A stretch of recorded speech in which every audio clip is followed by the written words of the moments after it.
即摆要买这个快筛试剂，讲拢买无。有民众就进院找，讲家己出现着症状，要验看是毋是有去喂着病毒，结果是走30间的药房甲超商，买无就是买无。到底即摆这个公费的快筛的试剂，都要符合着啥物款的条件，才会当来领咧？指挥中心讲，必须到诊所去挂号，而且有呼吸道的症状，有相关的接触史，经过医师来认可，安尼才会当领。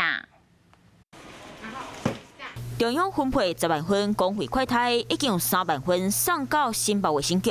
而在三峡区公所虽然领800份，所落来特别提供给各区来领。板桥、三重、新庄以及在中和地区这些人口数比较多，它相对的这些卫生所，他们的领取的数量也会比较多一点。我们会分配给这个高风险区域以及校园来作为一个防疫使用。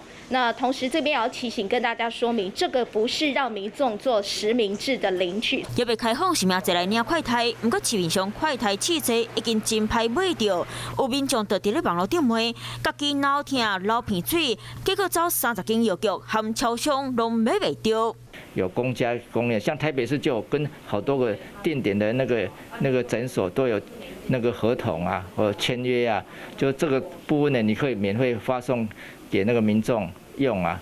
好啊，医院也有啊。另外，诊所嘛开始出现无镜头的民众，想要来领公费快筛进行。民众呢，事实上是他不了解，以为说他想要快筛，他就可以到医疗院所来拿一支快筛试剂回去做那个测试，那这是不对的。有些我想要发快筛试剂给他。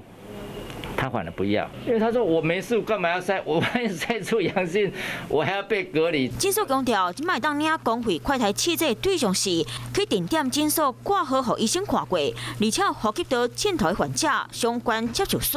医师认为会使，才会当领。